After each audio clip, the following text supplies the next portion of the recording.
അങ്ങനെ എല്ലാവരും മീൻപിടുത്തം കഴിഞ്ഞിട്ട് പാടൊക്കെ വൃത്തിയായിട്ടോ, മൊത്തം വെട്ടി വൃത്തിയാക്കി. മൊത്തത്തിൽ വെട്ടി വൃത്തിയാക്കി എല്ലാവരും മീൻ പിടിച്ചു. അത്യാവശ്യം മീനും കിട്ടി എല്ലാവർക്കും. ഞങ്ങൾക്കും കിട്ടിയിട്ടോ അത്യാവശ്യം മീൻ. പിന്നെ എല്ലാം കഴിഞ്ഞിട്ട് മൊത്തത്തിൽ ചണ്ടി മാറ്റി, ട്രാക്ടർ കൊണ്ട് ചണ്ടിയൊക്കെ മാറ്റിയിട്ട് മീൻ പിടുത്തമുണ്ടായി ഇവിടെ. അങ്ങനെ ചണ്ടി മാറ്റണതിൻ്റെ ഇടയിൽ ചണ്ടിയുടെ ഉള്ളിൽ കയറി മീനൊക്കെ ചത്തിരുന്നു, വെയിലിൻ്റെ ചൂട് കാരണം. സെൻറ്ററിലൊക്കെ ഇളക്കണ സമയത്ത് മീനൊക്കെ ഉള്ളിലേക്ക് കയറി പോയിട്ടുണ്ടാവും ചണ്ടിയുടെ ഉള്ളിലേക്ക്. ആ മീനൊക്കെ കിട്ടാൻ വേണ്ടിയിട്ട് ഇവിടെ ട്രാക്ടർ ഇട്ടിട്ട് വലിച്ചിരുന്നു ചണ്ടി.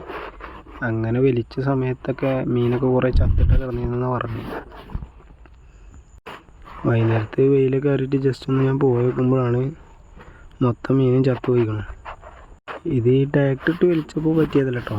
ഇത് മുന്നേ നമ്മൾ സെൻറ്ററിൽ മീൻ പിടിക്കുമ്പോൾ അതിൻ്റെ അവിടെ നിന്ന് ഇളക്കുമ്പോൾ മീനൊക്കെ ചണ്ടിയുടെ ഉള്ളിലേക്ക് കയറി പോയിട്ട് വെള്ളം കിട്ടാതെ കുറേ ചത്തുപോയതാണത്. വലിയ വലിയ കണ്ണന്മാരും ഒക്കെ ഉണ്ടായിരുന്നു കേട്ടോ. കടു, കല്ലുത്തി, സിലോപ്പി എന്നൊക്കെ പറയുന്ന മീനൊക്കെ ഒരുപാട് ചത്തു കിടന്നിരുന്നു. എല്ലാ ആൾക്കാരും വന്നിട്ട് മീൻ പിടുത്തം തന്നെയായിരുന്നു ഇവിടെ പണി. അപ്പോൾ പിന്നെ അവിടെ നിന്ന് ഇളക്കിയ സമയത്ത് മീനുകളൊക്കെ ചാടിയിട്ട് പുറത്തേക്കൊക്കെ കയറിപ്പോയി. അങ്ങനെയും കുറേ ചത്തു പോയിട്ടുണ്ട് മീനുകൾ. ഇതൊക്കെ മീനാണ് കിടക്കണത് ചത്തിട്ട്. ഫുള്ളും മീനാണ്. ഇതാ മൊത്തത്തിൽ മീനുകളാണ് ചത്ത് കിടക്കണത്. ഇഷ്ടം പോലെ മീനുകളാണ് ഇവിടെ ചത്ത് കിടക്കുന്നത്. അത്യാവശ്യം കുഴപ്പമില്ലാത്തൊരു കണ്ണനാണത്. ചത്ത് ഉണക്കൽ പോയിട്ടില്ലായിരിക്കണം. ഇത് പുല്ലിൻ്റെ ഇടയിൽ നമ്മൾ നടന്നു പോകുമ്പോൾ കണ്ടാണ് കേട്ടോ. ചത്ത് ചീഞ്ഞിരിക്കണം മീൻ. അങ്ങനെ ഇവിടെ നിന്നിട്ട് കാര്യമില്ലെന്ന് മനസ്സിലായി. ജസ്റ്റ് ഞാൻ പുഴയിൽ നിന്ന് സ്റ്റിക്ക് എറിയാൻ പോകാമെന്ന് വിചാരിച്ച് നേരെ പുഴയുടെ അവിടേക്ക് വന്നു. തോണി കെട്ടഴിക്കാൻ വേണ്ടി വന്ന് നോക്കുമ്പോഴാണ് ഇവിടെ ഒരു മീൻ ചത്തെടുക്കണം. തിലാപ്പിയ എന്നൊക്കെ പറയുന്ന മീനാണത്. നമ്മളവിടെ തന്നെ ചക്കപ്പൊണ്ണ് അങ്ങനെയൊക്കെ പറയാം. അത്യാവശ്യം വലിപ്പമുള്ള മീൻ കേട്ടോ. 1 കിലോൻ്റെ മേലേക്കൊക്കെ ഉണ്ടാവും. ആ മീനാണ് ഇവിടെ ചത്തെടുക്കണത്. അങ്ങനെ തോണി കെട്ടഴിച്ച് ഞാൻ അക്കരെ എത്തി കാസ്റ്റ് ചെയ്യാനുള്ള പരിപാടിക്ക് നോക്കണം. ബ്രാവോൻ്റെ ഗൊറില്ല എന്ന് പറഞ്ഞ ഫ്രോഗിലാട്ടോ കാസ്റ്റ് ചെയ്യണേ.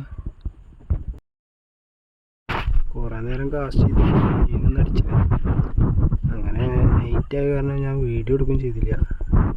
ലാസ്റ്റ് സമയത്ത് നമുക്ക് വരുന്ന സമയത്ത് മീൻ അടിച്ചു. നല്ല വലിപ്പമുള്ളൊരു മീനാണ് അത്. ഞാൻ നേരെ തോണിയിൽ വെച്ചിട്ട് വീട്ടിൽ പോയി വല എടുത്ത് വന്നു. കയ്യിൽ നിന്ന് എങ്ങാനും പോണ സമയത്ത് വിചാരിച്ചിട്ട് വല ഒക്കെ കൊണ്ടുവന്നിട്ടാണ് അതിലേക്ക് ഇടാൻ പോകണപ്പോൾ. അങ്ങനെ മീനൊക്കെ വലയിലേക്കാക്കി വീട്ടിൽ പോയിട്ട് ജസ്റ്റ് ഒന്ന് വെയിറ്റ് നോക്കാമെന്ന് വിചാരിച്ചു. വെയിറ്റ് നോക്കിയപ്പോഴാണ് നമ്മൾ മീനിൻ്റെ വെയിറ്റ് കണ്ടപ്പോൾ നമ്മൾ ഞെട്ടി കേട്ടോ. 1,720 ഉണ്ടായിരുന്നു മീൻ. എനിക്ക് ആദ്യമായിട്ടാണ് ഈ 1,720 ഉള്ള ഈ വരാലൊക്കെ കിട്ടണം കേട്ടോ. വീഡിയോ കാണുന്നവർ ആരെങ്കിലും ഉണ്ടെങ്കിൽ നാടൻ കണ്ണൻ്റെ ടൈപ്പിലുള്ള മീൻ ഇതിലും വലുത് കിട്ടിയവരുണ്ടെങ്കിൽ ഒന്ന് കമൻറ്റ് ചെയ്യുക. നമ്മൾ ഇന്നത്തെ വീഡിയോ എത്രേ ഉള്ളൂ. നമ്മൾ വീഡിയോകൾ ഇഷ്ടപ്പെടുകയാണെന്നുണ്ടെങ്കിൽ ലൈക്ക് ചെയ്യുക, ഷെയർ ചെയ്യുക, സബ്സ്ക്രൈബ് ചെയ്യുക, സപ്പോർട്ട് ചെയ്യുക. വീണ്ടും അടുത്ത വീഡിയോയിൽ കാണാം.